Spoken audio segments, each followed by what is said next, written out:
জাতীয় সংসদের সংরক্ষিত নারী আসনে মনোনয়ন পেতে বিএনপির গুলশান কার্যালয়ে সাক্ষাৎকার দিচ্ছেন ৫ সাংগঠনিক বিভাগের নারী প্রার্থীরা। দ্বিতীয় দিনের মতো নারী নেত্রীদের সাক্ষাৎকার নিচ্ছেন দলের চেয়ারম্যান তারেক রহমান ও মনোনয়ন বোর্ডের অন্য সদস্যরা। মনোনয়ন প্রত্যাশীরা চাইছেন আন্দোলনে ভূমিকা রাখা নারীদের দল যথাযথ মূল্যায়ন করবে।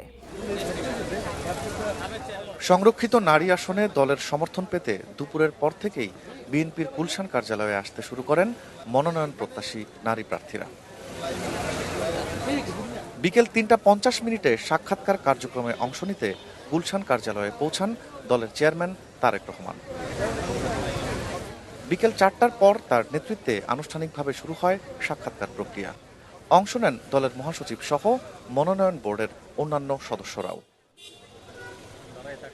জমা পড়া প্রায় ৯৪৫টি মনোনয়ন ফরমের মধ্যে শুক্রবার ৫ সাংগঠনিক বিভাগের ৪০০ জনের সাক্ষাৎকার নেওয়া হয়েছিল। দ্বিতীয় ধাপে শনিবার শুরু হয় চট্টগ্রাম, কুমিল্লা, ময়মনসিংহ ও সিলেট বিভাগের ৫৪৫ জনের সাক্ষাৎকার।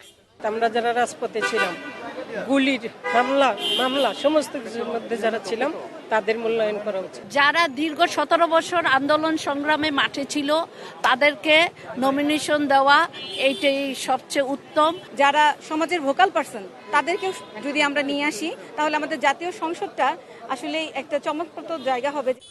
সাক্ষাৎকার দেয়া নারী প্রার্থীরা বলছেন, যারা বিগত সময়ে আন্দোলন সংগ্রামে ত্যাগ স্বীকার করেছেন তারাই সংসদ সদস্য হওয়ার প্রকৃত দাবিদার।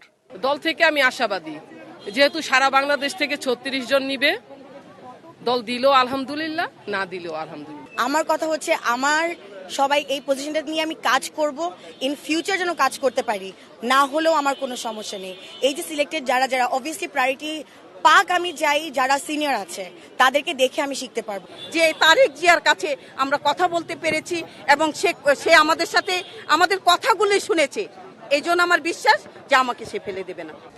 সংসদের সংরক্ষিত নারী আসনের মধ্যে বিএনপি পাবে ৩৬টি আসন। চূড়ান্ত হওয়া প্রার্থীদের প্রতীক বরাদ্দ দেওয়া হবে ৩০ এপ্রিল, ১২ মে হবে ভোট গ্রহণ।